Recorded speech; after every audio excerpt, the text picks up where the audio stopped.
no tiene que aparecer mi discurso de acá, sino tienen que mostrar que ustedes leyeron a Saussure, que leyeron a Peirce y lo comprendieron por su cuenta. Eso es imprescindible. Así que les comento, les digo que vayan leyendo ya. Les puedo decir ya la indicación con el cuadernillo. ¿Con qué seguimos el miércoles que viene? Seguimos con Saussure, ¿no? Probablemente 2 encuentros vamos a estar con Saussure. Así que lean. Les doy la indicación de la página del cuadernillo este. Cualquier cosa, pues lo aclaro también en el aula virtual. Pero sería de página 10 a... Esto es si tienen este cuadernillo. 10 a 34. 10 a 34. Esto es todo Saussure, ¿no? Todo Saussure. Lo que seguramente vamos a abordar la próxima es objeto de la lingüística, la lengua, su definición. Eso seguramente lo vamos a ver, lugar de la lengua en los hechos del lenguaje. Todo esto se los anoto después en la aula virtual, no se preocupen, ¿no? Y llegaremos al signo, me imagino. El signo y sus principios. Esto que les estoy diciendo ahora lo voy a repetir una y otra vez, así que no se preocupen, pero bueno, la aclaración es, de Saussure vamos a ver, tenemos en el cuadernillo seleccionadas algunas partecitas de su curso de lingüística general. Con lo que vamos a arrancar es la lengua, su definición. Y después, lugar de la lengua en los hechos del lenguaje, la semiología y el signo. Esos 4 temas seguramente vamos a abordar el próximo miércoles acá. Les pido que lean y resuman esos apartados. Tienen un parágrafo. Vieron que hay un signito que es de parágrafo, ¿no? Es muy importante ir siempre al texto de Saussure. Acá en estos encuentros yo trato de resumir, sintetizar, esquematizar, pero vamos del esquema al texto, del texto al esquema, del esquema al texto, del resumen al texto original, del texto original al resumen, ¿no? Porque es como que no hay vuelta que darle. Uno puede decir, bueno, leo solo este resumen, pero no entiendo nada, ni lo puedo desarrollar. Porque, por ejemplo, hay una distinción común en Saussure que es lengua y habla, ¿no? Para Saussure, adelantando un poco, el lenguaje está compuesto por 2 áreas o 2 esferas, la lengua y el habla. Él se va a quedar sobre todo con la lengua, va a decir que el objeto de la lingüística debe ser la lengua. Entonces se hace una sistematización y se dice, bueno, las características de la lengua y las características del habla. Yo las puedo memorizar, retener, pero si no lo leí, no puedo decir nada, no puedo decir la lengua es social, dice en un momento. Bueno, yo tengo que poder, después de la lectura, poder formular en qué sentido para Saussure la lengua es social. Por eso esto es muy importante, insisto mucho con lo de la lectura de la fuente original, que es Saussure. Que por otro lado es un texto, dentro de todo, bastante accesible, porque en realidad no lo escribió él, sino que es unos apuntes que tomaron sus estudiantes.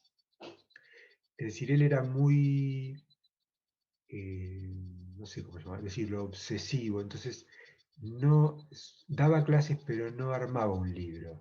Entonces lo que se hizo es, con los apuntes de los estudiantes, se publicó lo que se llama el curso de lingüística general, que en realidad no es un libro escrito por Saussure para ser publicado, sino que son sus clases a partir de la versión que quedó en los apuntes de los estudiantes.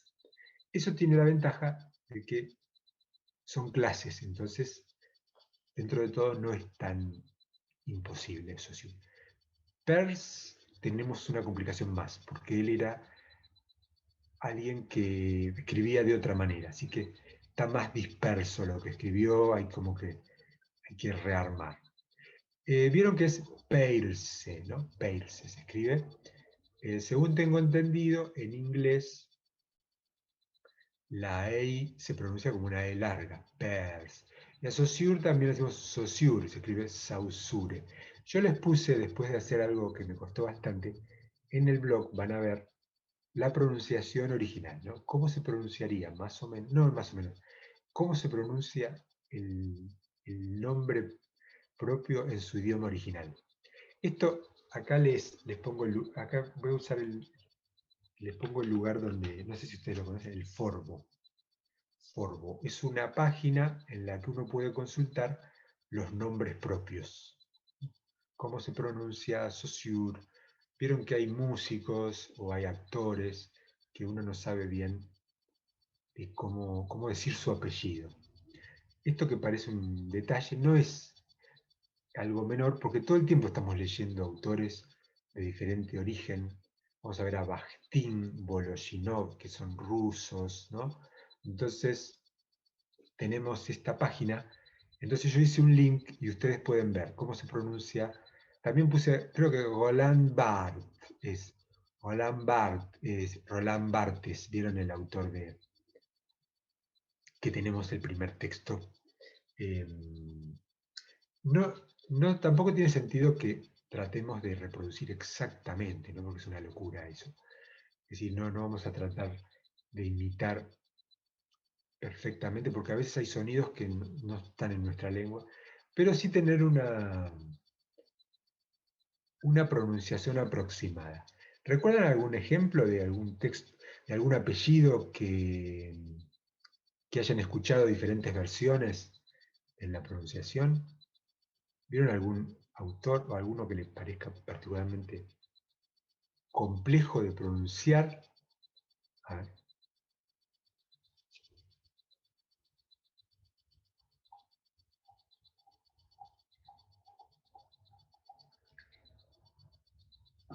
¿se acuerdan de alguien? No sé, un músico. Hay uno que es Dvorak, por ejemplo. D, B corta O, R, A, K. Dvorak. Ese, por ejemplo, tendría que. Ah, Darío Stanskratger, sí. Perfecto. Este habría que buscarlo en el foro, ¿no? No sé cómo él se pronuncia. Bueno, ahí podemos. eh, claro, es muchas. No sé si es polaco, ¿no? Esas muchas consonantes juntas. Y dijeron Freud, ¿no? Que nosotros decimos Freud porque supuestamente en alemán, no supuestamente, en alemán el diptongo Freud se pronuncia Freud, ¿no? Creo que nadie dice Freud. Entonces es como una cosa un poco que se establece, que a Freud lo llamamos Freud, aunque en español deberíamos pronunciarlo Freud, ¿no? El caso de Darío, que es este profesor que hace programas sobre filosofía, creo que tiene un hermano también, es él, ¿no? El que hace programas sobre filosofía y que tiene este complejo apellido. Vieron que hay una forma de cuando yo quiero poner, hay un alfabeto fonético, ¿no? Para aprender. Entonces, yo puedo poner así. Es decir, este no es exactamente los caracteres, pero es decir, pongo dos barras y así digo que en realidad lo que estoy poniendo ahí es la pronunciación. Yo a veces, acá está muy otro. Nietzsche, ¿no? Nietzsche, sí, a Nietzsche lo escuché mencionarlo Nietzsche, ¿no? A veces Nietzsche o Nietzsche, porque él es una suma de consonantes. Y después Semmelweis, claro, Semmelweis, ¿no? Habría que ver. Eh, entonces, este es un recurso que tenemos, ¿no? El Forbo, como es un recurso para búsquedas, yo les puse las de los autores que vemos. Saussure, Benveniste, Barthes, no, Barthes es Roland Barthes, creo, Bar, ¿no? Porque es francés. Yo le digo Barthes, porque ya me quedó ese modo de llamarlo y lo digo Barthes, pero si lo quisiéramos pronunciar a los franceses también estaría. Acá dicen, sí, en alemán la W es V, ¿no? Sí.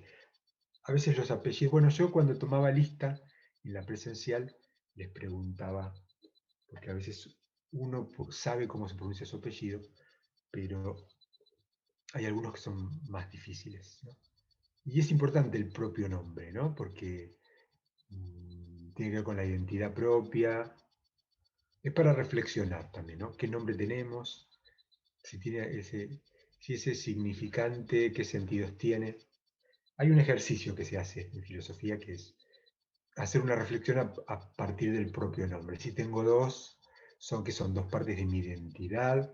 ¿Qué quiere decir mi apellido en su idioma original, ¿no?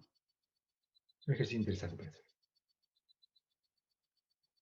Bueno, entonces el miércoles que viene seguimos con Saussure, pero hoy vamos a trabajar, quizás si tenemos tiempo, arrancamos un poco con la parte de el estructuralismo, porque vamos a tratar de siempre enmarcar a los autores en una corriente de pensamiento.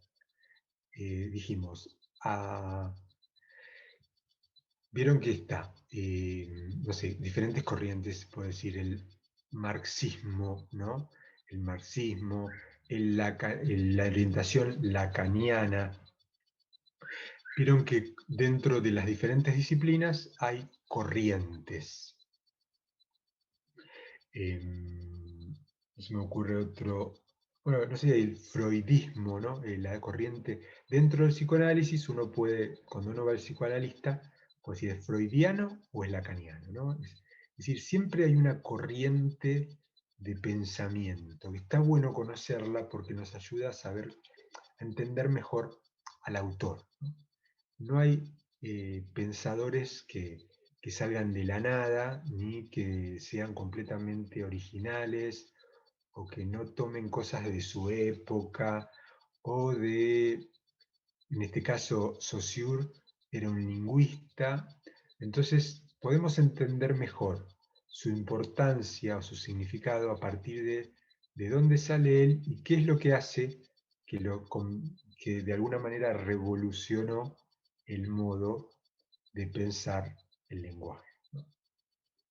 Porque yo digo, bueno, me dicen que es importante, pero yo lo tengo que entender profundamente eso, y eso se hace visible cuando lo veo en relación a cómo era su época, ¿no? Por ejemplo, en el caso de Freud siempre se lo considera como el pensador que descubrió, entre comillas, el inconsciente, ¿no? Es decir, siempre se defendía la cuestión de la razón. ¿Por qué es tan importante? ¿Por qué revolucionó el pensamiento? Porque señaló que hay una dimensión, no es el primero, ¿no? Si esto lo podemos rastrear hasta la antigüedad, la idea de que en los sueños, en diferentes situaciones, aparece algo que está fuera de nuestro control consciente. Pero bueno, quien lo organizó, lo teorizó mejor fue Freud.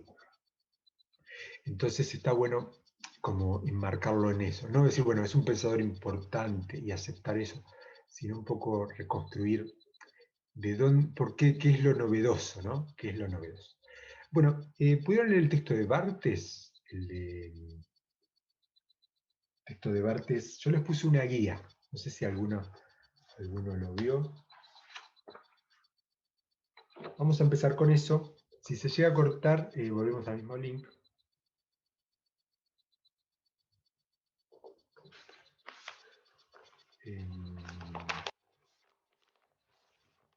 Voy a ir al blog para tener el cuestionario a la vista. Díganme, ¿alguno lo conocía? Roland Barthes. Yo les pregunto si lo conocían no porque lo tienen que conocer, sino porque a veces, la verdad que ustedes cuando vean, uno suele ver varias veces los mismos autores, así que se lo van a encontrar seguramente en en diferentes...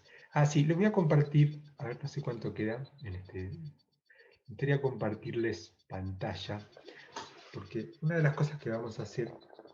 Lo leí en la secundaria, perfecto. Muy bien. Ah, sí, esto me está diciendo que sí, me responden todos que sí. Muy bien, perfecto. Buenísimo. Sí, en lo posible que tengan leído es muy importante porque se va fluyendo mejor, ¿no?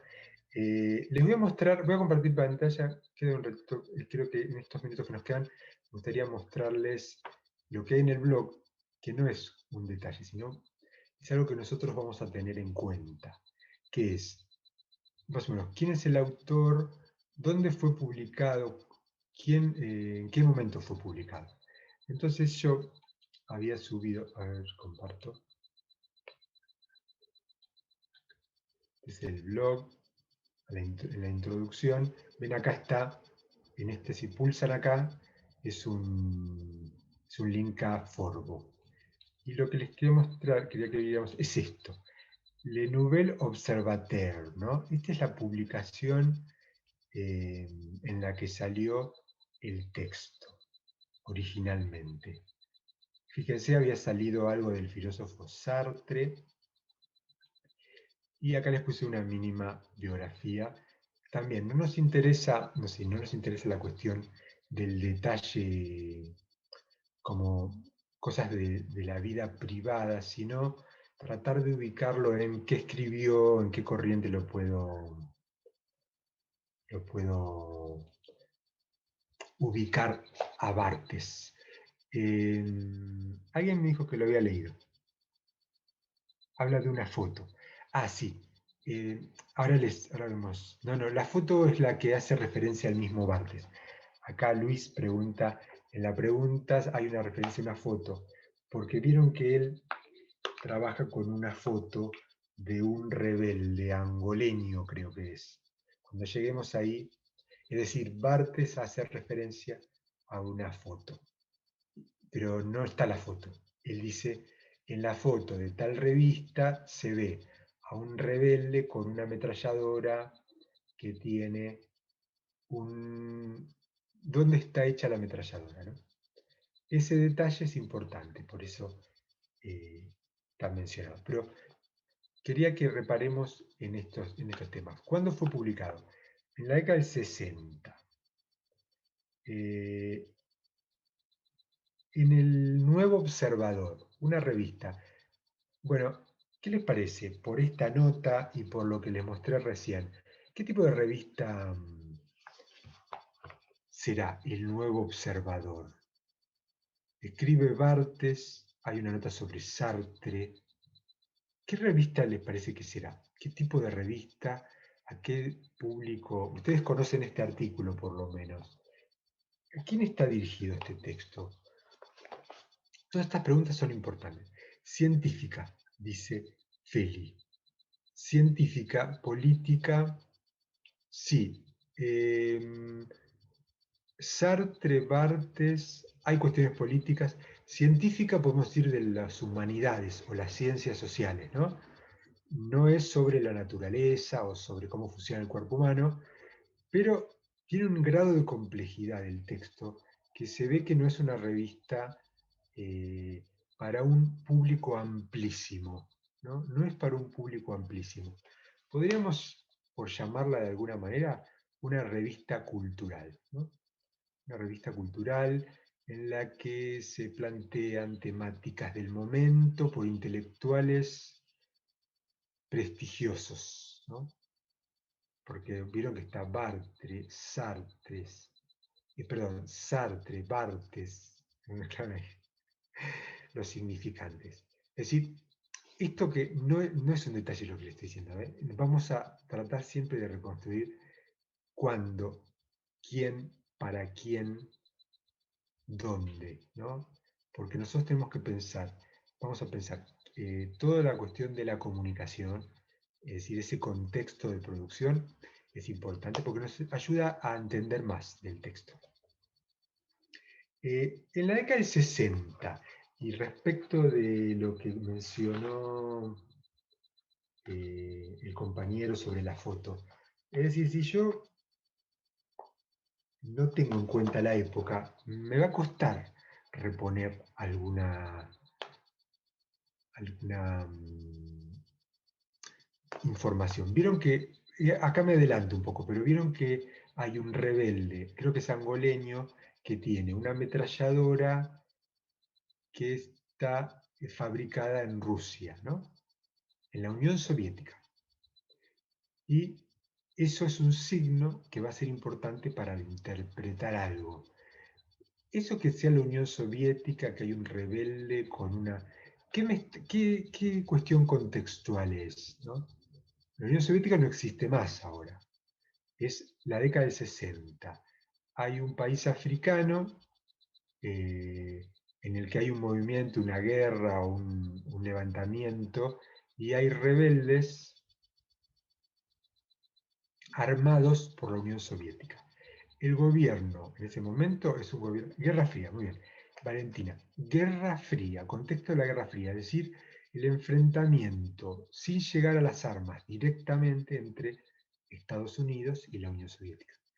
Así que estas cuestiones que son contextuales se me pasan si no miro fecha, ¿no? Ustedes dirán, bueno, porque estamos leyendo un artículo de la década del 60. Se corta, volvemos al mismo link. Bueno, lo leemos porque es una introducción a qué hace un semiólogo. Roland Barthes es como de los semiólogos más conocidos. ¿Qué hace un semiólogo? O por ejemplo, si nos preguntan, nombrame algún semiólogo muy conocido, uno es Roland Barthes, otro es Umberto Eco. ¿Vieron? Umberto Eco, un italiano que escribió de todo, pero escribió también la novela.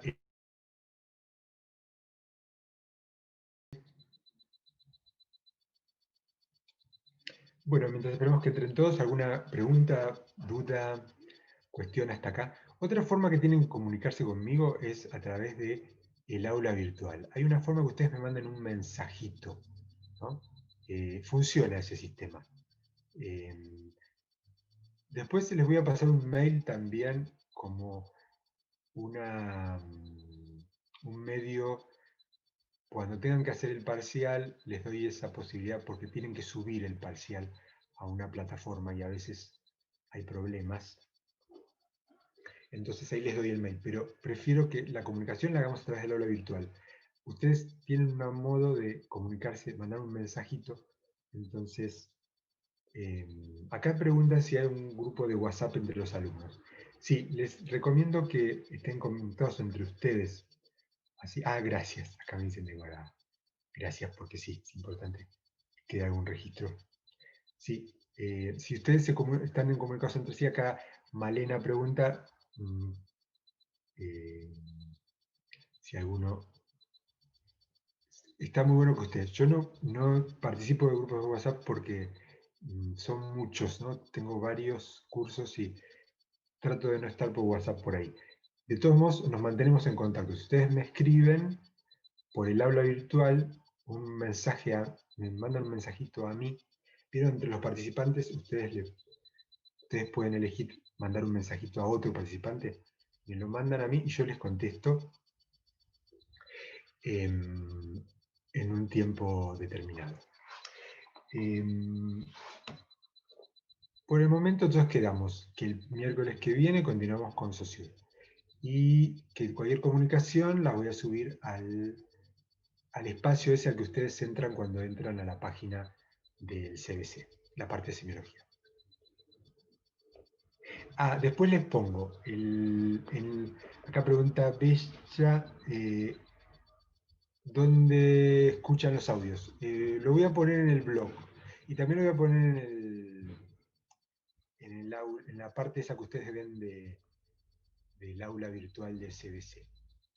Ya hay un canal, están los audios del cuatrimestre pasado, pero me parece mejor y grabarlos otra vez y bueno, así que estos que hacemos hoy los voy a subir hoy o mañana, ya los subo y les mando el link para que lo escuchen o se lo envíen a alguien que no puede estar. Igual todos los que pueden estar les agradezco que estén, ¿no? Y si tienen alguna duda o pregunta, la hagan, la formulen porque siempre sirve para todos. Habíamos empezado con Barthes, ¿no? Que les decía, ¿para qué está esto?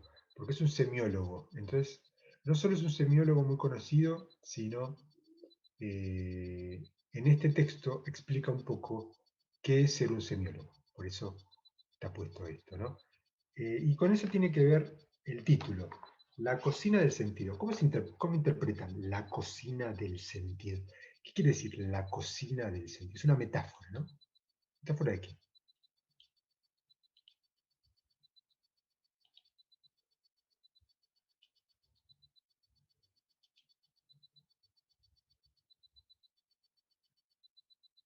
De preparación.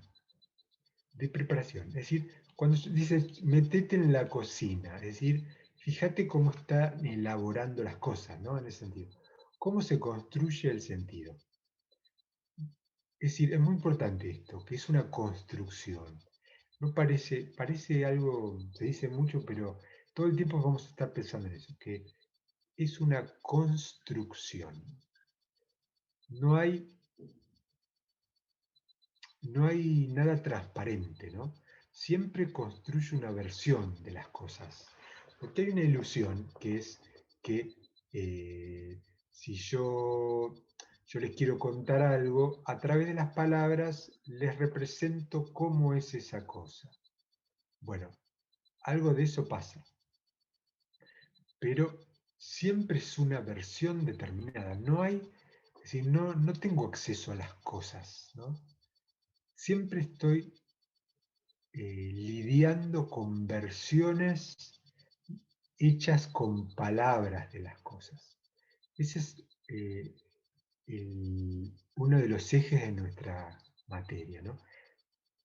Es algo que parece quizás simple, pero no, porque hay una ilusión permanente, que si alguien dice algo, inclusive me causa gracia cuando dice toda la verdad, o ponen, por ejemplo, un documental y dicen la verdad acerca de.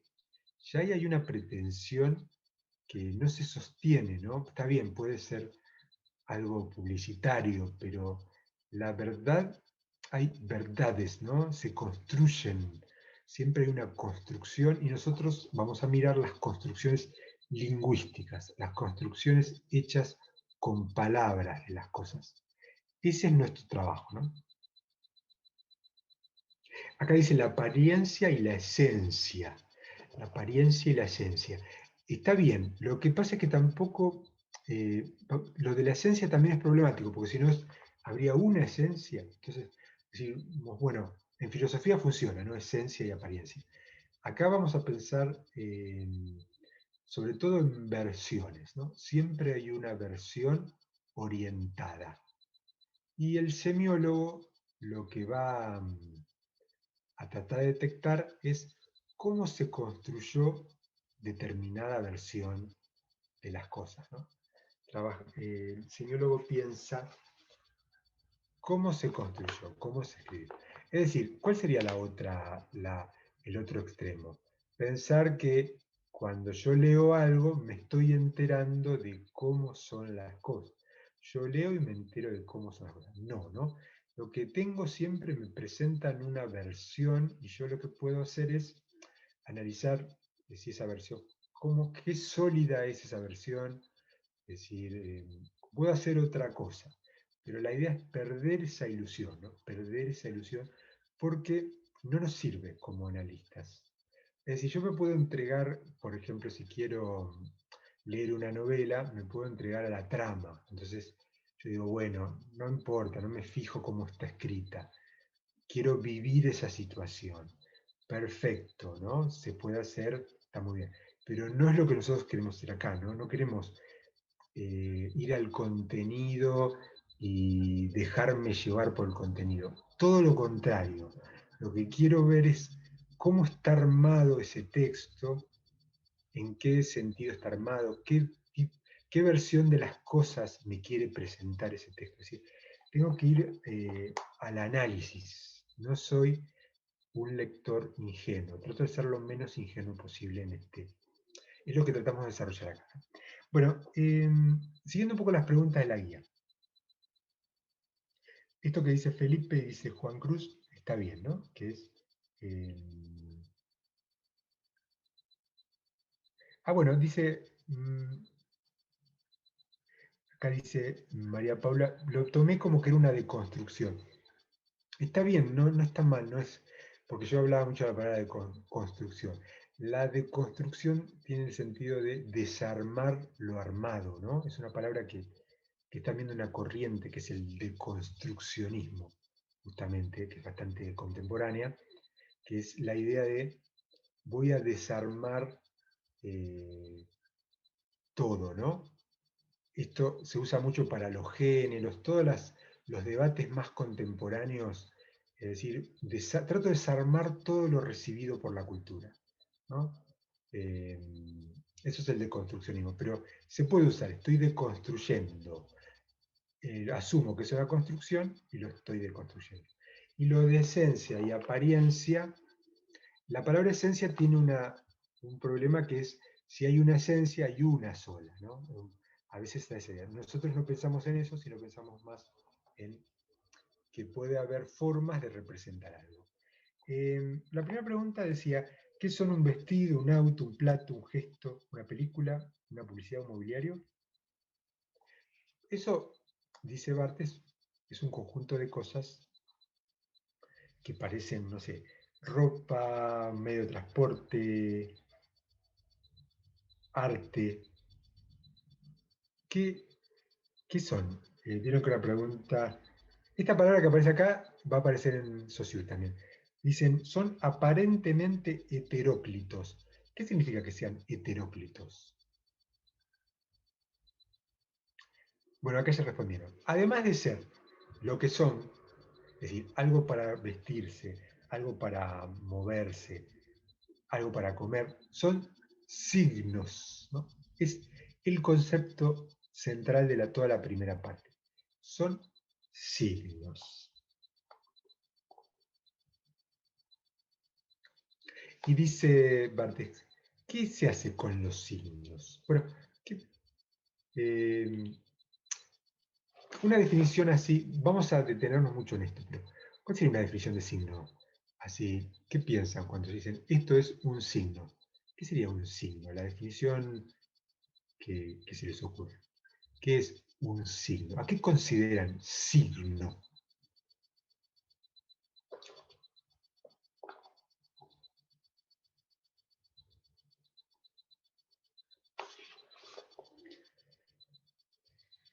Podemos pensar, algo que está en lugar, algo que se puede interpretar. Muy bien. Algo que se puede interpretar, algo que nombramos, algo que transmite. Aparece mucho la palabra símbolo, ¿no? Algo con significado, una convención. Muy bien. Esto, por ejemplo, vamos a ver que para Saussure, por ejemplo, el símbolo no es signo, porque va a decir por qué. Está bueno ahora en un concepto, una forma de lectura, acá están respondiendo. Eh, Vieron que apareció mucho la palabra símbolo. A veces son sinónimos, a veces no. Una de las cosas que tenemos que desarrollar es la precisión conceptual, ¿no? Si yo estoy en Saussure, para Saussure el símbolo no es signo.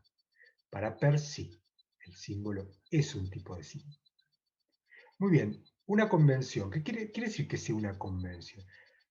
Algunos ya respondieron en la línea más Barthes. Es algo que leo o que interpreto.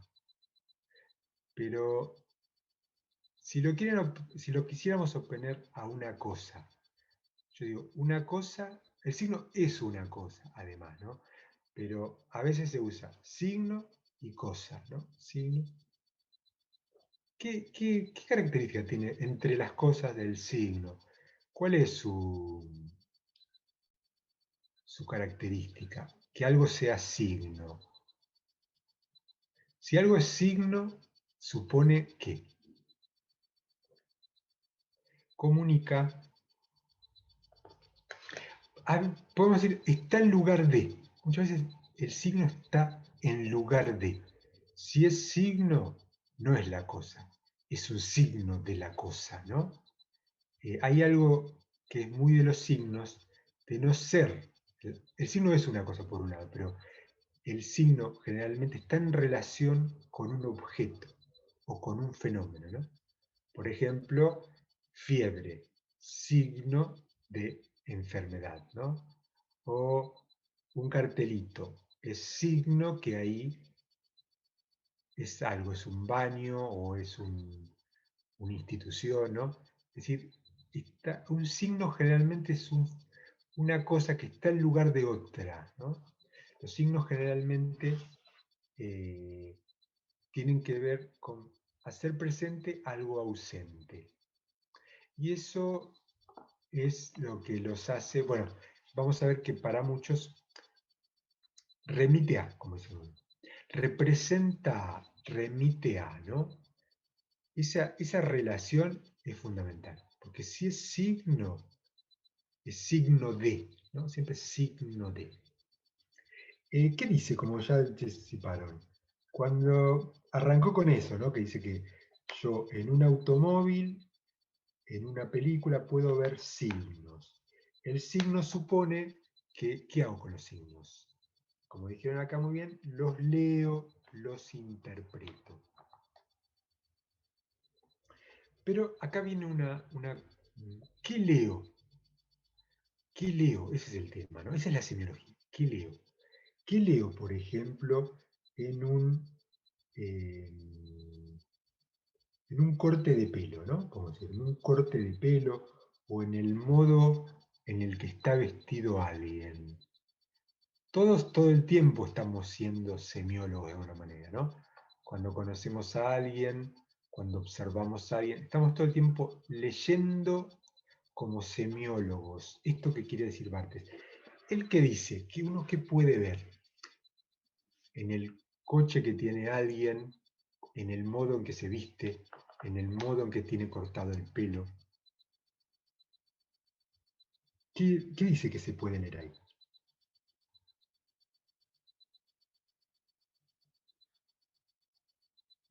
Características, personalidad, acá están respondiendo, ¿no? Personalidad, gustos, valores económicos, históricos, psicológicos. Es decir, hay un montón de información y Barthes va a decir eso, ¿no? Todas las cosas que se pueden llegar a leer. Por ejemplo, para dar un ejemplo concreto que da Barthes, yo puedo leer conformismo o excentricidad. Es decir, si alguien veo, muy básico, ¿no? Si alguien veo con traje y corbata, lo considero alguien que es más adaptado, ¿no? O que se. Le sacamos toda la valoración, no es que decimos es mejor ser excéntrico. Seguramente nosotros, cada uno, valora más al excéntrico o valora más al convencional. Pero si, ¿qué estoy leyendo? ¿Qué es lo que puedo leer? Por ejemplo, sobre es decir, cuánto rompe con las convenciones o cuánto se adapta. Acá, como decían, lo social, ¿no? Las marcas asociadas a, eh, a cierto estatus, a cierto sector social. Suele pasar que los sectores medios apunten a tener elementos que remiten a clases más acomodadas, ¿no? Es decir, quizás hacen un esfuerzo por tener un auto que dé como idea de clase social alta. Eso suele ocurrir. Pero bueno, lo que hace el semiólogo es, bueno, está consumiendo un tipo de producto que remite a cierto sector social o a cierta relación con la norma, ¿no? Ser más excéntrico o ser más convencional. Pero eso es lo que lee un semiólogo, ¿no? Ve, ve en el auto ve un signo de prestigio o ve un signo de rebeldía, ¿no? En ese sentido. Como dijeron acá, valores sociales. Esto es importante, ¿no? Porque son de diferente tipo. Una cosa es lo social, sector social al que se pertenece. Puedo decir sectores populares, sectores medios y sectores altos o acomodados, ¿no? Sin ponerle a eso que es mejor ser de un sector que del otro, ¿no? Cada uno tiene una pertenencia social y lo más deseable sería identificarse con ese sector, ¿no? Porque es el sector al que uno pertenece, que tiene como su sector de pertenencia, pero nosotros no, no les atribuimos que es mejor uno que el otro, ¿no? Sino, por ejemplo, cuando vemos las publicaciones también, ¿a qué sector social está? Es decir, sectores populares, tipo los diarios más mm, eh, es decir, cuando pensamos en el destinatario también pensamos en eso. Socialmente, ¿a qué tipo de público apunta? Morales. Lo moral, ¿qué sería? Lo social sería entonces a qué sector social, con toda la complejidad que tiene, ¿no? Porque uno puede tener una pertenencia social y tener gustos de otro sector, y tener, ¿no? Es todo mucho más complejo. Entonces, o de sectores medios, sectores populares, ¿a dónde está el límite, no? Es decir, no hay nada tajante, pero para pensar algo conviene tener esas categorías, que generalmente son esas, ¿no? Eso es social, ¿no? Es decir, a qué sector social está asociada ciertas marcas, ciertos consumos. Em, por ejemplo, el modo de hablar puede ser un signo. Vieron que a veces a lo que se considera, bueno, cómo habla alguien de un sector acomodado, cómo arrastra, eso es signo también, ¿no? El signo en esos modos de hablar o en ese tipo de, es decir, formas que se utilizan que son vistas como signos de sector social. Pero otra cosa es lo moral. ¿Qué sería lo moral? Valores morales.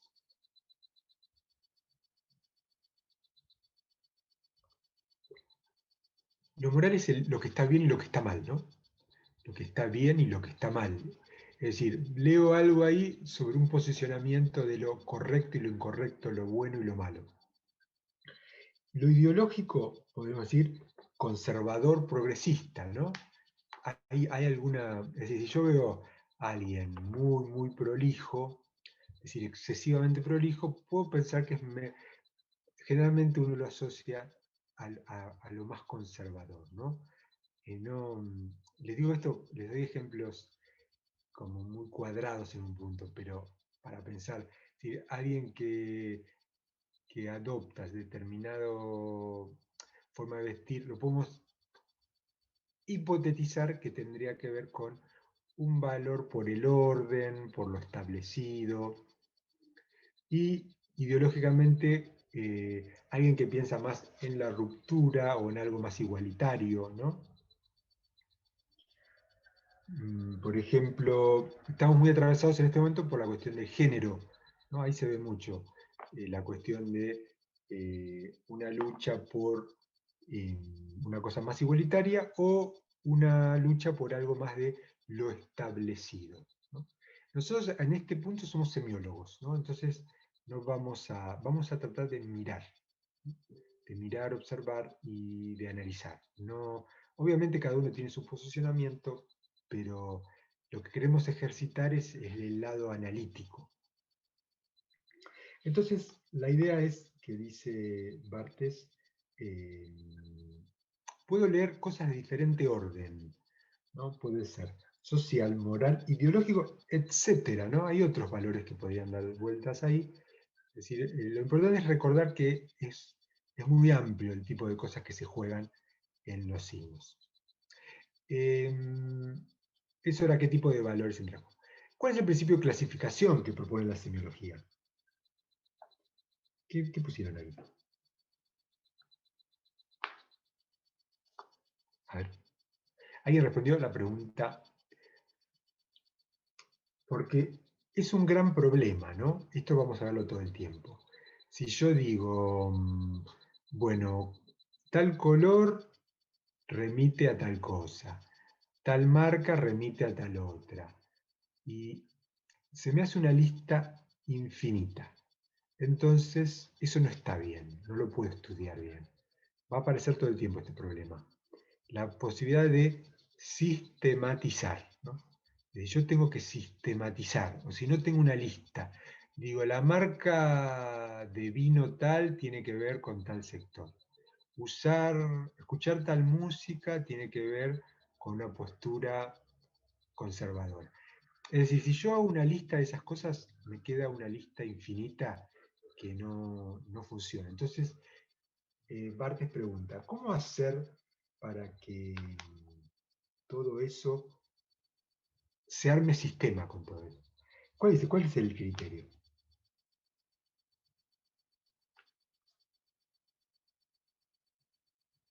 Acá dice Juan Cruz, el sentido. El eje es el sentido, la significación. Ordeno todo desde me pongo ahí, ¿no? A pensar el sentido. Por eso la cocina del sentido. Es decir, frente a infinitos hechos, infinitas variables, no sé si infinitas, pero muchas variables. ¿De dónde, cómo ordeno todo eso? Y Barthes propone que el eje sea la significación, el sentido, la cuestión del sentido. Bueno, quizás cuando avancemos se entienda más qué quiere decir con esto, ¿no?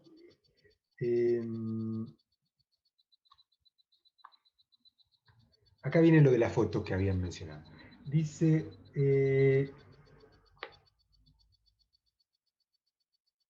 bueno, una cuestión es que hay un montón de signos, ¿no? Es un trabajo, Barthes insiste con la complejidad que tiene hacer esto, ¿no? Porque todo el tiempo estamos lidiando con un montón de signos, que no son tan simples, son complejos. Hay diferentes sistemas de signos y hay signos de todo tipo. Eh, por ejemplo, y ahí viene la ametralladora checoslovaca. Hay una ametralladora checoslovaca en un rebelde congoleño. Pero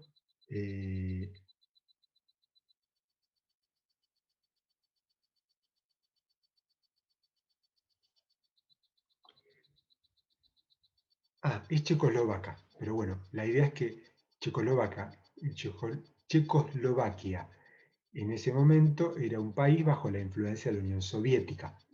Entonces, ¿qué sería? Un lector ingenuo piensa que eso es un detalle sin ningún sentido, ¿no? Que el origen de la ametralladora, ¿qué sentido puede tener? No, ¿no? Un semiólogo va a leer ahí que en realidad lo que está indicando eso es que eh, los rebeldes están siendo armados por la Unión Soviética, que son rebeldes a un gobierno apoyado por los Estados Unidos. Entonces ahí ve la intervención soviética, ¿no? Ve en el origen de la ametralladora la intervención soviética. Eso es el semiólogo, no se le pasa ese detalle. Es muy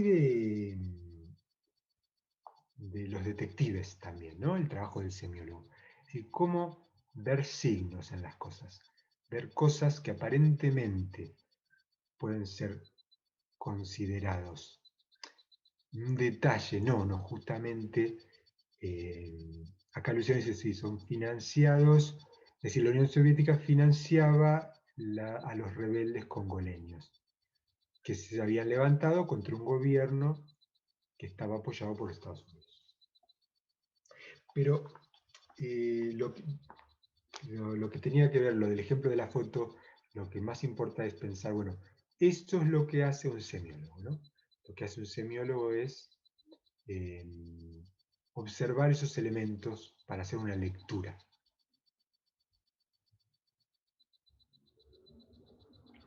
Eh,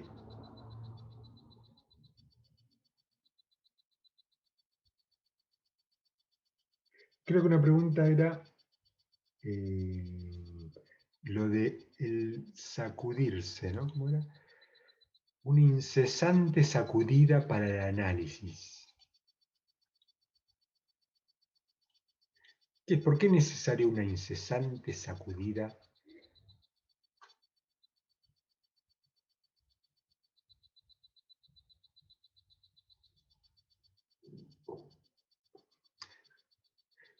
Vieron que dice, es importante una incesante sacudida. Porque lo que ocurre, para no naturalizarlo, muy bien, dice María Agustina, no naturalizar, lo que ocurre espontáneamente es naturalizo, ¿no? Naturalizo, es decir, tomo las cosas como son, no me fijo cómo están construidas. Por eso dice Barthes, es importante entrar en la cocina del sentido, ¿no? Es decir, ver la construcción. Que no hay nada natural. Es decir, siempre hay intención, hay orientación, hay construcción. Natural es, bueno, las cosas son como están dadas, ¿no? Si no hay no hay ningún margen para el análisis.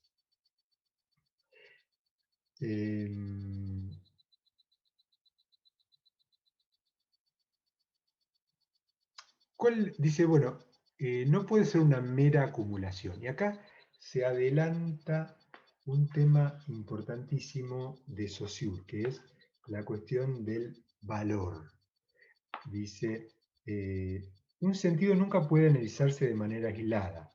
Si establezco que el blue jean es signo de dandismo o el puchero de una rusticidad, si hago una lista interminable, no me sirve para nada, ¿no? Lo que necesito es diferencia. Tengo que decir un sistema, es decir, que algo lo entiendo por contraste. Esto que está acá enunciado es un término clave de Saussure, que es la noción de valor. Es decir, las cosas no tienen sentido por sí mismas, sino en relación a las otras. Por ejemplo, no puedo pensar qué significa una marca de jean en sí misma, sino la contrasto con el resto de las marcas. Esto que parece, no sé, es fundamental, porque es el valor. No pienso las cosas solas, sino que las pienso en sistema. Es decir, pienso un elemento en relación a las otras que forman el sistema. Es decir, no puedo esto en un plato porque sí, sino la relación de los platos, necesito el conjunto de los platos y pensar el valor de cada plato en relación al que tienen los otros. Recuerden esto porque vamos a verlo con Saussure, el valor. El valor es fundamental. El valor de cada elemento se define en relación al valor que tienen los otros. Va a decir Saussure, la lengua no es una nomenclatura, es decir, la lengua no es una lista de palabras, sino que es un sistema. Y el sentido de cada sistema se define en relación al sentido que tienen los demás elementos del sistema. Entonces esto que parece que parece algo simple es muy importante.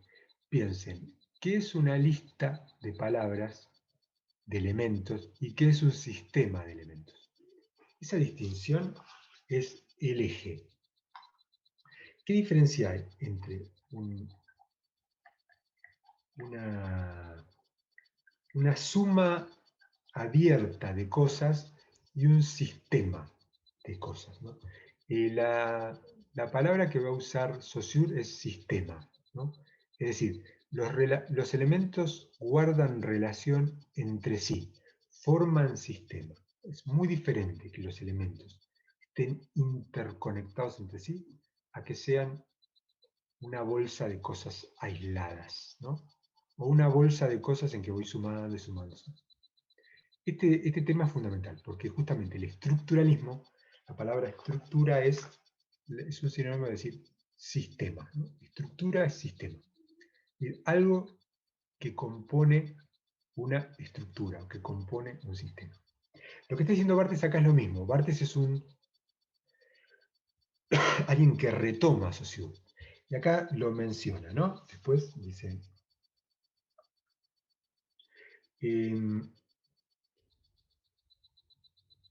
Dice Barthes, Saussure pensó que lo que tenía que hacer la semiología era estudiar la vida de los signos en el seno de la vida social. Esta definición es importante para nosotros. ¿Qué es la semiología? El estudio de los signos en el seno de la vida social. Esas son palabras casi textuales de Saussure. Recuérdenlas. La tenemos que recordar y pensar qué quiere decir, ¿no? Porque esa es casi la frase que dice Saussure. La semiología es la ciencia que estudia la vida de los signos en el seno de la vida social. En realidad es un plan de Saussure, no lo llegó a desarrollar. Él llegó hasta un punto. Acá dice, por eso dice Barthes, el proyecto semiológico, ¿no?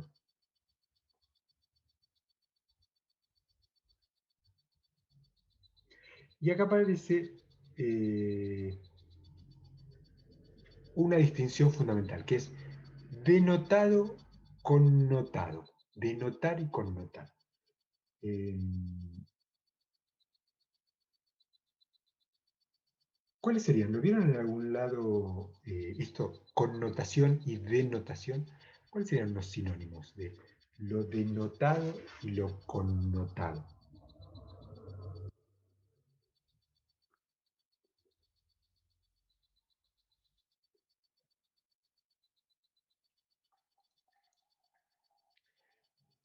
Lo denotado sería directo e indirecto. Bueno, lo denotado es el sentido directo o literal, ¿no? Lo literal. Si yo eh, leo acá creo que da un ejemplo de titular, pero justamente ese titular no sé si es lo más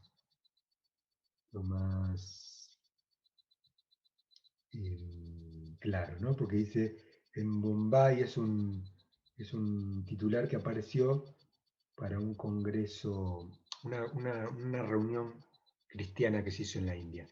Pero lo denotado entonces sería lo literal, lo que dice el término, ¿no? Acá como dice muy bien María Agustina, la lectura literal y explícita. Lo connotado son los otros sentidos en juego, ¿no? Que pueden aparecer. Es decir, además de lo literal, hay otros sentidos. Yo cuando menciono eh, el modo en que digo algo, las cosas que digo mientras las digo, además de lo que digo, siempre digo otras cosas, ¿no? Por ejemplo, si nombro a un escritor famoso como Borges, eh, además de que me refiero a ese escritor, connota otras cosas, ¿no? Connota un tipo de literatura, un tipo de cultura, ¿no? En cualquier ámbito. Una cosa es la información, ¿no? Si yo eh, leo un titular, me entero de una información. Eso es lo literal, lo denotado. Lo connotado en todos los sentidos, lo que se dice leer entre líneas, ¿no? Todos los otros sentidos, las cosas que se disparan a partir, como dice acá, además, la información indirecta o la que aparece de manera indirecta, ¿no? Es los sentidos que connota, por ejemplo, un titular de un diario. Los ejemplos de la prensa eh, son interesantes porque siempre es como que se observa más eso, porque supuestamente nos quieren dar la información, pero siempre está connotando alguna orientación, ¿no? En los diarios argentinos que están muy orientados ideológicamente, nosotros enseguida leemos cuál es la intención, eso es lo que connota el titular, no hay ninguna información por el hecho de informar, siempre hay una orientación política de los titulares, ¿no? Esos son los sentidos connotados, porque lo denotado sería pasó tal cosa, ¿no? Simplemente la información. Lo connotado es todo lo que se agrega para eso tengo que conocer el contexto, ¿sí? Para descubrir todo lo connotado requiere que yo sea un lector o alguien que conozca otras cosas. Bueno, ¿Alguna duda? Ahí está ahí Bartes, ¿no?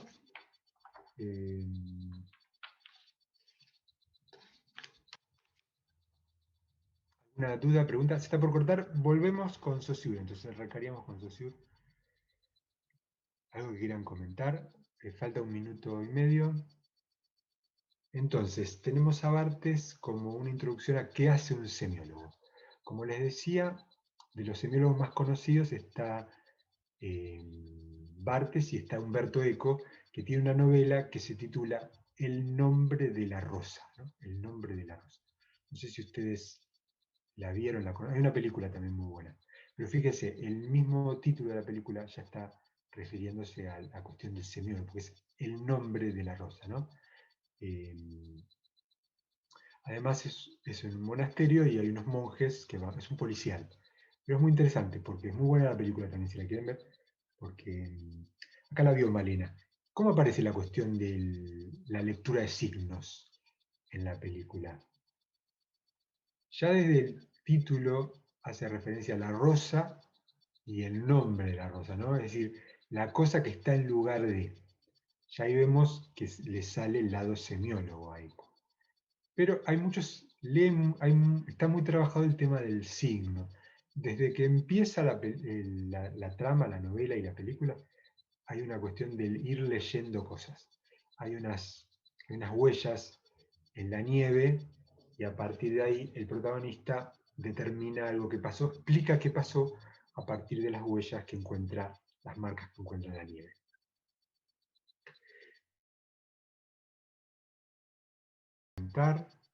Una pregunta, consulta. Les comento que es algo que siempre les interesa, que es el tema de la evaluación, ¿no? Cómo va a ser. eh, no tengo la fecha, pero más o menos a la mitad del cuatrimestre, que termina en diciembre, así que estamos octubre, noviembre, sí, a mediados de noviembre más o menos me imagino, vamos a hacer un ejercicio a partir de lo que hayamos visto hasta ese momento, que ustedes van a tener que escribir en un tiempo, ¿no? No sé si lo hicieron ya los que cursaron, hay una modalidad que es subir una tarea, ¿no? Entonces les doy las consignas y en 2 horas tienen que subir la tarea. Esa que es una producción escrita, pero es muy importante la lectura previa, ¿no? Porque como les decía, no es una respuesta de tal cosa es tal cosa, sino que ustedes tienen que procesar la información y explicar, ¿no? Demostrar que la comprendieron. Es decir, no es dar un dato, porque sobre todo pensando en esta modalidad, que es modalidad de la casa, que ustedes tienen el material, como que la idea es que ustedes puedan explicar, exponer, no haciendo algo complicado ni dando muchas, por ejemplo, no hay sinónimos para signo, por ejemplo, no tenemos que buscar cambiar, ¿no? Pero sí demostrar que hubo una comprensión, no puedo transcribir, ¿no? No puedo transcribir a Saussure, a Peirce, sino que tengo que explicar lo que ellos plantean. Para eso, lo que puedo hacer para prepararme es leer todo el tiempo y resumir, ¿no? Leer y resumir. En ese momento, cuando les dé las consignas no son nada sorprendentes. Si ustedes ya van a saber más o menos por dónde va a ir. Pero sí es importante que estén familiarizados, ¿no? Porque eso se nota. Si ustedes están familiarizados con los contenidos, van a poder responder y se va a notar que lo comprendieron. Es muy importante eso. ¿Algo que quieran preguntar? Decir. Si no, continuamos con. Empezamos con Saussure, ¿no? Barthes lo tenemos entonces como. Ahora voy a poner el chat, porque a veces me ponen el chat. Lo tenemos como una introducción a qué hace un semiólogo. ¿Qué haría un semiólogo? Bueno, el semiólogo se quiere meter en la cocina del sentido, ¿no? Quiere observar cómo en cualquier cosa se puede encontrar una construcción, ¿no? En este caso, lo que vemos es, sí, sobre todo en los ejemplos, es qué hace un semiólogo, qué mira un semiólogo, ¿no? ¿Qué mira y qué lee ahí? Porque los signos se leen. Entonces, mira signos y de ahí deriva, asocia con elementos. Pero todo este análisis tiene que tener un orden, no puede ser una cosa caótica o azarosa, sino sistematizar las observaciones, ¿no? Con el eje del sentido, el sentido, la significación. Eh, bueno, vamos a empezar con Saussure, que es Ferdinand de Saussure. Algo ya les dije antes. Tenemos, ¿cuál es el texto de Saussure? Curso de Lingüística General, ¿no? Es un lingüista suizo que a principios del siglo XX, la primera edición es de 1916, ¿no? Es decir, la primera vez que se publicó el curso de Lingüística General es en 1916. Él ya estaba muerto en ese momento, pero lo que hicieron fue publicar las notas y cuadernos de estudiantes que habían tomado los cursos de Saussure.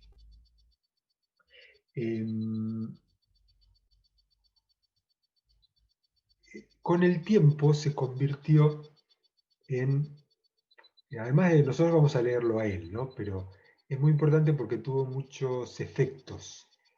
En el texto de Saussure vamos a encontrar la palabra sistema, no vamos a encontrar la palabra estructura, pero se lo considera que es el que fundó una corriente de pensamiento que es el estructuralismo.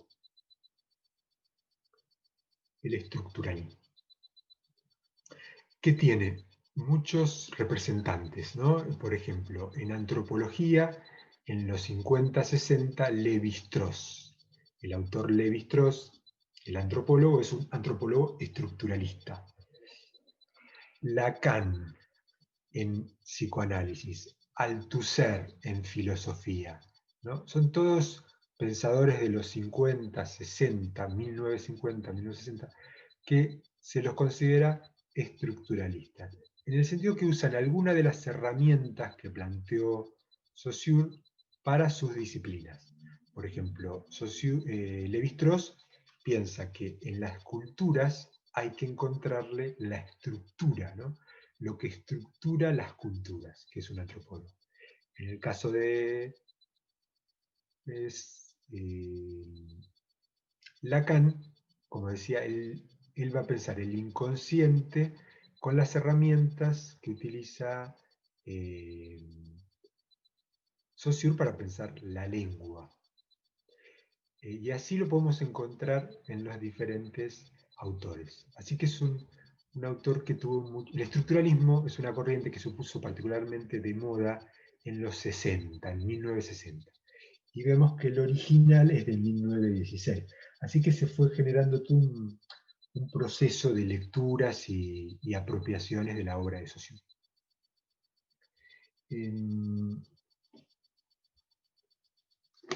Como decíamos, la idea de estructura, quizás la idea de sistema es más, podemos pensar que la estructura en el sentido de partes que forman un conjunto, ¿no? En ese sentido, partes que forman un conjunto. Y el caso del sistema, que es como un sinónimo, es elementos, un conjunto de elementos. Ah, gracias. Estoy viendo de verdad. Voy a repetir un poquito esto entonces.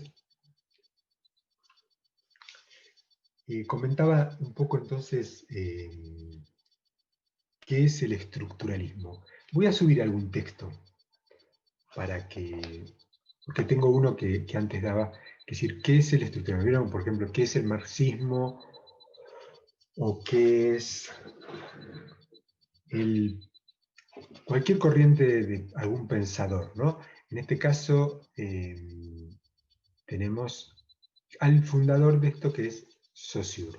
Decíamos que es una obra, es decir, la obra con la que se funda esta corriente es el curso de Lingüística General de 1916. Pero a lo largo del siglo XX, y sobre todo en la segunda mitad, hay un montón de ciencias, como la antropología, la filosofía, el psicoanálisis, que toman herramientas que desarrolló Saussure para estudiar la lengua para sus propias disciplinas. Para estudiar la cultura, para estudiar el inconsciente, para estudiar la sociedad, se utiliza este modo de pensar. Por eso tiene también ese atractivo el leer a Saussure, que a través de él podemos acceder a otros autores, porque muchos autores se basan en lo que desarrolló él en el estudio de la lengua.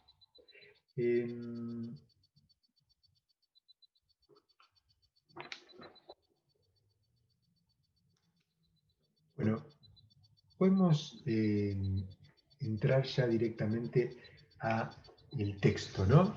Y podemos entrar y al mismo tiempo recordar en qué sentido esto tiene que ver con su estructura. ¿Dónde aparece, dónde se manifiesta su estructuralismo?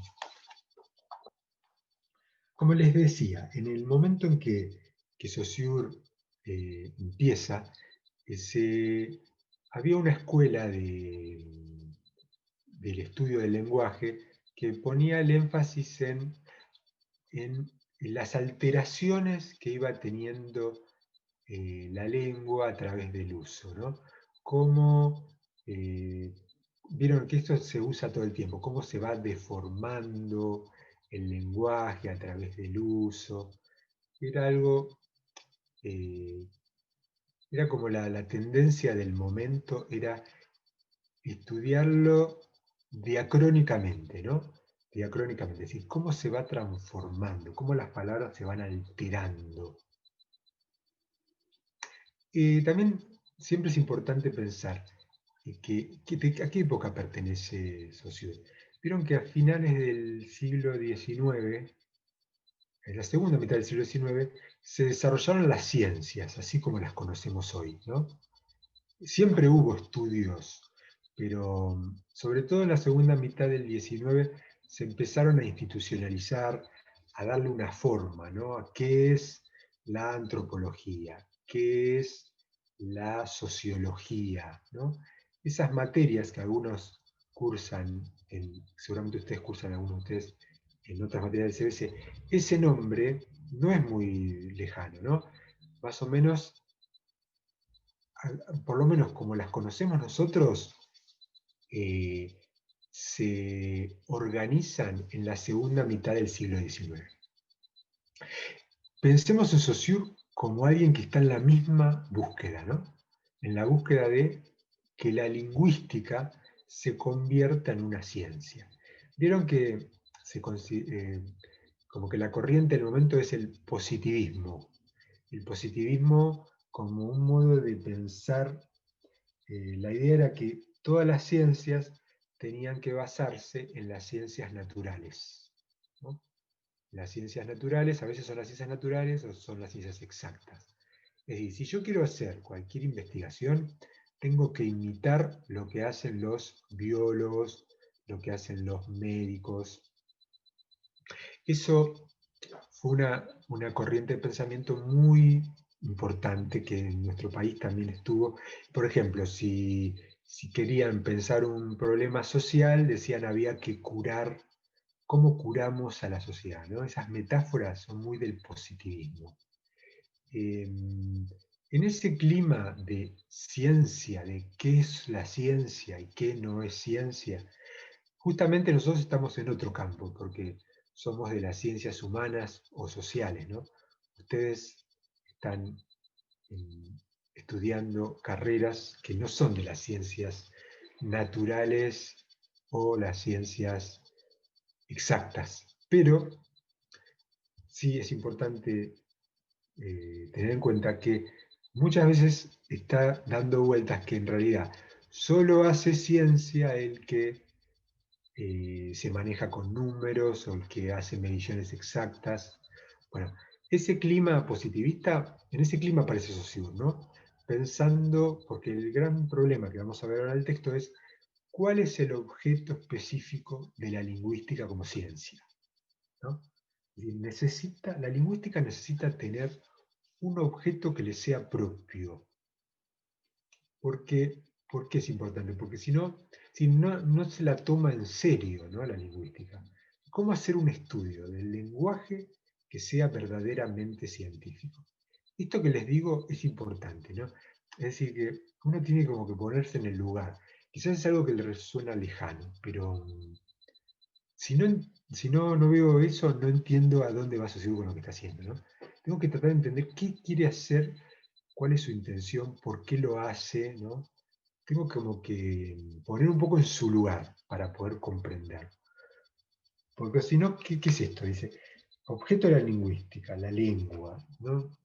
Si no me dice nada, pero si reconstruye un poco que la búsqueda de Saussure tiene que ver con darle un carácter científico a los estudios del lenguaje, en este marco, él no va a decir que hay que estudiarlo como la biología, no es en esa línea, pero sí pertenece a un momento en el que quiere convertir a la lingüística en una ciencia. Entonces vamos a ver este primer texto que es Objeto de la lingüística, la lengua, su definición.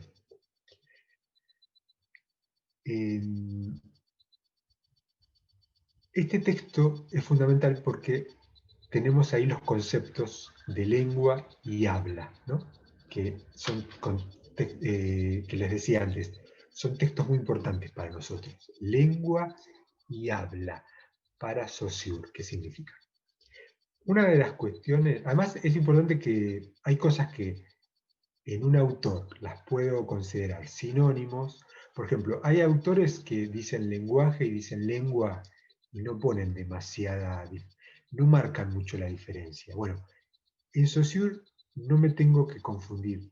No puedo decir lenguaje como si dijera lengua, porque, como dice en este texto, lenguaje es más amplio que lengua. La lengua solo es una parte del lenguaje. El lenguaje está conformado por dos partes, la lengua y el habla.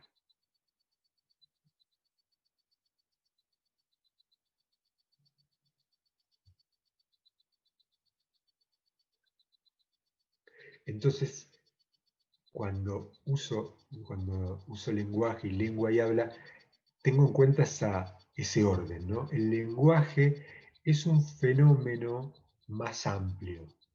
En ese fenómeno puedo distinguir, para Saussure es importante distinguir lo que es la lengua de lo que es el habla.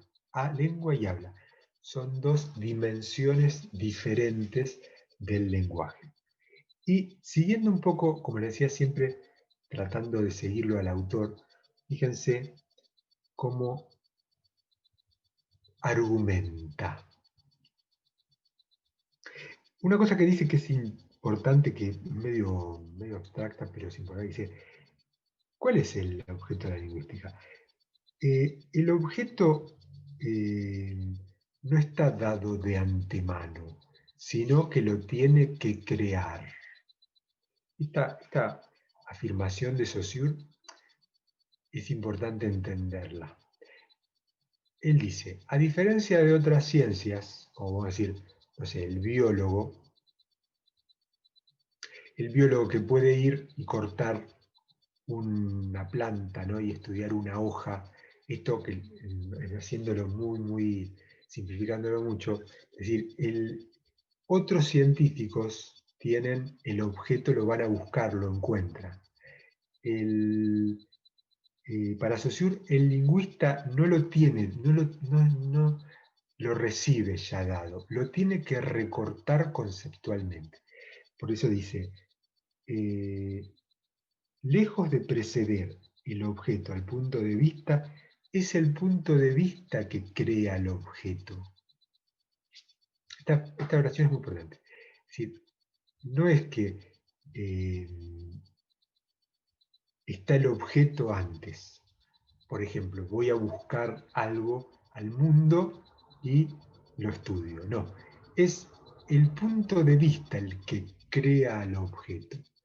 ¿Qué quiere decir esto? Que vamos adelantando es, el lingüista lo que hace es quedarse solo con la lengua.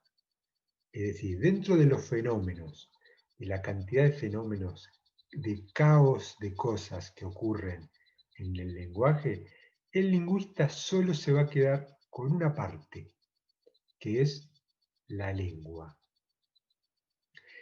Ese es el objeto que crea, ¿no? El punto de vista crea. ¿Por qué crea? Porque recorta. En realidad el lingüista se encuentra con el lenguaje y el lenguaje tiene muchas cosas. Pero si quiere estudiarlo científicamente, tiene que recortar solo una parte. Por eso dice que crea su objeto. Muy, muy importante entender eso, esto que dice, lejos de preceder el objeto al punto de vista, el punto de vista crea el objeto, ¿no? Tiene que ver con eso, con que el lingüista recorta una parte y dice, esto es lo que tengo que estudiar si quiero estudiar científicamente. A continuación viene una serie de cuestiones que marca, vienen unos ítems. Bueno, si no lo tienen, después lo miran. En el apartado que es la lengua, su definición, Saussure va a marcar una serie de puntos. Es decir, una vez que yo tengo, por ejemplo, una palabra, ¿qué puedo hacer con esa palabra? Puedo distinguir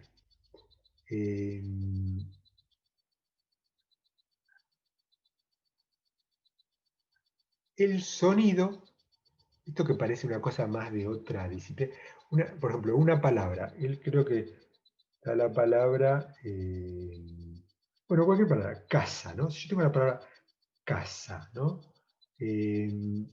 Puedo detenerme en el sonido casa o puedo detenerme en la articulación que yo tengo que hacer con mis cuerdas vocales para emitir ese sonido casa. Es el sonido y la articulación bucal, ¿no? Ahí, si lo puedo tomar, ese fenómeno me presenta dos aspectos. Esto es muy importante, los dos, porque los estructuralistas todo lo piensan en pares. O sea, lengua y habla, significado, significante, relaciones sintagmáticas, relaciones asociativas. Es decir, todo está armado en pares para Saussure y para todos los estructuralistas. Acá tenemos una, ¿no? Lengua y habla. Acá acabas de mencionar un montón de pares. Uno es, la primera diferencia entonces, sonido y articulación bucal. Segunda diferencia, sonido e idea. Una cosa es el sonido e idea, ¿no? Una cosa es casa, el sonido este de los fonemas, la C, la A, el sonido que suena cuando digo casa, y la idea, ¿no? Lugar para habitar. Concepto y sonido se abren en dos dimensiones, que esto después lo va a retomar. Otra distinción. Por un lado está lo individual, es decir, lo que yo haga con el lenguaje, ¿no? De manera particular, cuando lo uso en este momento que estoy hablando.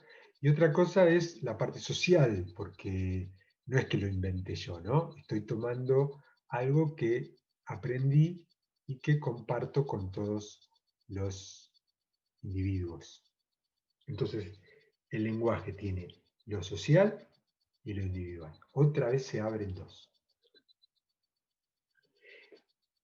Otra distinción. El lenguaje implica un momento o sistema establecido y un desarrollo o evolución. Es decir, lo puedo tomar ahora como, es decir, saco una foto al sistema, la sincronía, que es lo que va a hacer Saussure. Si puedo tomar cómo funciona el sistema en un momento determinado o cómo va transformándose a lo largo del tiempo. Lo que quiere marcar Saussure con todo esto es cuántas formas hay, cuántas formas de encarar, cómo hago, ¿no? Es decir, lo que decía hay que tratar de entender también ¿A dónde va con todo esto? Más allá de la información, si lo que quiere mostrarnos es qué complejo que es estudiar, porque estudiar el lenguaje, porque se abre siempre muchas alternativas. Puedo estudiarlo desde lo social o de lo individual, desde el sonido, la articulación vocal, desde la historia o del momento, ¿no? Lo que están tratando de afirmar Saussure, y me tengo que acordar también que está tratando de defender algo, es decir, está proponiendo algo nuevo, no es que está explicando algo aceptado, sino que está tratando de convencer también de que esta es la mejor manera. Dice entonces, ¿qué tengo que hacer? Estudiar la adquisición, observar cómo un niño aprende a hablar. Entonces la idea es, ¿qué tengo que hacer si quiero estudiar científicamente el lenguaje? ¿Tomo este lado o este otro? ¿O me dedico a estudiar, a observar a un niño cómo adquiere? Entonces ahí entiendo cómo funciona el lenguaje. No, dice Saussure, no es tampoco el camino. Así que lo que me está presentando es toda una serie de alternativas que va a decir que no ese es el camino para estudiar científicamente el lenguaje. En todos los casos, o bien, me detengo en un solo lado y me pierdo el otro, o me meto con varias cosas a la vez y se me hace una mezcla de cosas. Dice, ¿qué hago? O tomo un lado y dejo de lado el otro, o entro por varios caminos y en realidad se me hace una mezcolanza. Y además dice, si yo hago eso, en realidad estoy compartiendo el objeto con otras ciencias. Acá les digo, estas ciencias son las que están en disputa en esa época, se están como tomando forma de ciencias. La psicología, la antropología, la gramática, la normativa, la filología. Es decir, la búsqueda es un objeto para la lingüística. ¿Cuál sería el objeto para la lingüística? Dice Saussure, si yo hago ese procedimiento, estoy haciendo cosas que no me diferencian de las otras disciplinas. Y llega finalmente a la respuesta. Dice, no hay más que una solución. Hay que colocarse desde el primer momento en el terreno de la lengua y tomarla como norma de todas las otras manifestaciones del lenguaje. Entonces, la respuesta de Saussure es la lengua lo que tiene que ser el objeto de la lingüística. El objeto debe ser solo la lengua. Y desde ese terreno, es decir, cuando yo me sitúo en ese terreno a conocer el funcionamiento de ese aspecto del lenguaje, desde ese terreno observo todo lo demás. Pero ese tiene que ser el eje, ¿no? El estudio de la lengua. Entonces, una pregunta típica de los parciales y los exámenes es, ¿qué es la lengua para Saussure? ¿No? A continuación tenemos en el párrafo siguiente algunos elementos, después lo vamos a ir reconstruyendo, ¿no? Nos quedó el habla fuera. El habla serían los usos, ¿no? Lo que estoy yo haciendo ahora es el habla, estoy usando la lengua. Pero la lengua y el habla, me tiene que quedar bien diferenciado conceptualmente qué es la lengua y qué es el habla para Saussure. Vamos entonces a los elementos que da Saussure para que la lengua es solo una parte, pero esencial. Antes alguien justo usó. Es solo una parte, pero esencial, o la más importante, ¿no? Si quiero estudiar científicamente. El lenguaje es solo una parte, pero esencial. Es un producto social y un conjunto de convenciones. Es un producto social vinculada a la facultad de hablar, ¿no? Que es una es una facultad que tenemos los humanos, la posibilidad de usar. Es un producto social porque es algo compartido, ¿no? Que yo heredo y que tengo que aprender. Entonces, es un producto social, tiene un carácter social, es compartido, yo la heredo, no la invento, la tengo que aprender, no la puedo modificar por mi voluntad propia, ¿no? Un conjunto de convenciones. ¿Qué significa que es un conjunto de convenciones?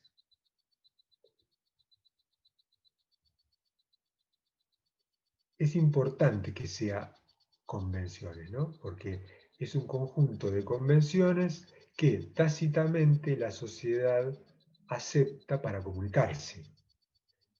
Convención significa que hay un acuerdo en usar para tales cosas tales palabras, ¿no? La palabra convención es importante, va a aparecer mucho. Que antes apareció también, ¿no? Que haya convenciones significa que eh, estamos de acuerdo. No es decir que no es que en un momento decimos, todos nos juntamos todos y decimos estamos de acuerdo en usar esta palabra, ¿no? Es algo que es tácito. Quiere decir que lo aceptamos sin haber dicho nunca sí acepto esto, ¿no? Es un acuerdo tácito. Pero es muy importante porque la lengua es un conjunto de convenciones que la sociedad acepta tácitamente para comunicarse.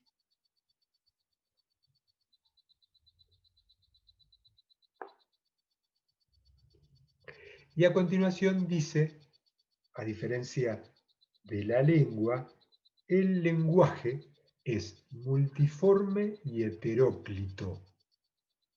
Es decir, tiene muchas formas y está compuesto por fenómenos de diferente orden.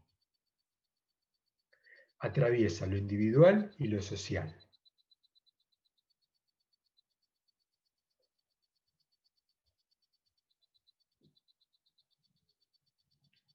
Después vamos a ver que vamos a poner el habla del lado del individuo. Después dice, cuando la ponemos a la lengua como principio de clasificación,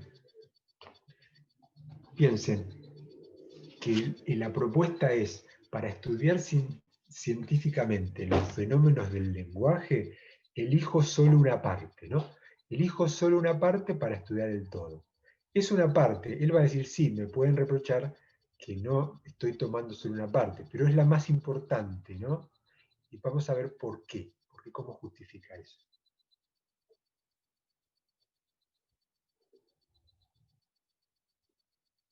Eh,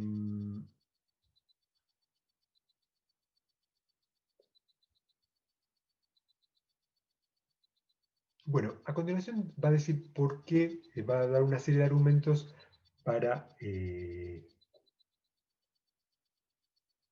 porque dice, bueno, alguien puede decir, el habla es natural y la lengua es convencional. Entonces está primero el habla. Y él dice, no, va a dar una serie de referencias en qué sentido la lengua, aunque sea convencional, es la parte esencial que permite estudiar científicamente el lenguaje, ¿no?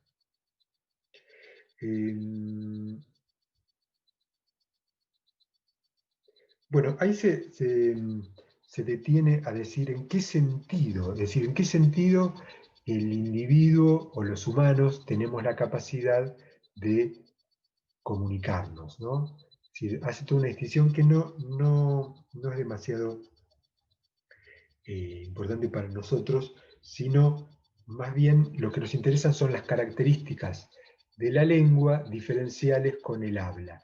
Hasta ahora apareció una, ¿no? Que es que mientras la lengua es social, el habla es individual, porque el habla es el uso, es decir, eh, si la lengua es el código, el habla es el uso de ese código.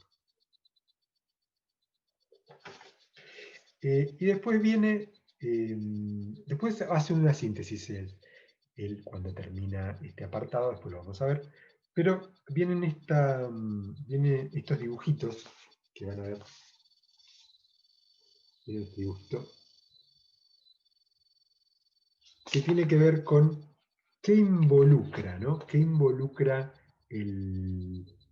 la lengua y qué involucra el habla? Hay tres órdenes, ¿no? Que sería, los presento y terminamos acá y continuamos el miércoles que viene. Léanlo atentamente, cualquier duda o consulta lo vemos. Pero fíjense que, como les decía, cosas muy importantes para entender, ¿no? Una cuestión es esta de por qué para Saussure tiene que ser la lengua el objeto, ¿no? ¿Por qué la lengua? Si me tiene que quedar claro qué razones da para que sea la lengua, es decir, por qué elige esa parte como la fundamental. Y otra cosa importante, fundamental, que viene ahora, que es que el signo lingüístico tiene carácter psíquico. Tiene carácter psíquico. ¿Cómo entiendo lo psíquico? En contraste con lo físico y lo fisiológico. El habla involucra lo físico y lo fisiológico. Lo físico sería el sonido que está saliendo ahora y les llega a los oídos de ustedes. Lo fisiológico es todo lo que tiene que ver con los órganos de hablar y de escuchar, ¿no? Todo eso es lo fisiológico. Lo psíquico es lo que ocurre en el plano mental. Y es muy importante porque a Saussure solo le importa lo que pasa en ese plano. Deja de lado lo físico y lo fisiológico. Y se queda solo con para estudiar el signo psíquico. Pero a mí me tiene que decir algo que el signo sea psíquico, ¿no? Además, cuando lo leo. Acá me preguntan las páginas. En el cuadernillo, Saussure llega hasta eh, la 34. Creo que para la próxima vamos a llegar más o menos a la 24. Si puedan, lean más, pero que vamos a ver el tema vamos a terminar con lengua y habla, la cuestión de la semiología, el signo, los principios del signo, valor y relaciones sintagmáticas y paradigmáticas. Esos son todos los temas de Saussure. La distinción, lengua y habla, el signo, los principios del signo, valor y las relaciones. Esos son los temas de Saussure, todos los temas de Saussure. Creo que vamos a dedicarle el encuentro que viene y el otro también un poco. Así que nos vemos el miércoles que viene. Lean cualquier cosa, me mandan un mensajito por la página. Yo voy a aclarar todo esto, estas recomendaciones, en la parte esa que se ve. Los cuadernillos los pueden bajar del blog, ¿no? Estas páginas que les doy son de los cuadernillos, que son los que se usaban antes. Lo pueden bajar del blog. Es el mismo material que está subido al aula, pero me manejo con esto porque es el que ya lo tengo organizado así. Así que bueno, nos vemos. Cualquier cosa me escriben. Los saludo. Hasta luego. Adiós. Chao, profe. Chao, profe. Adiós.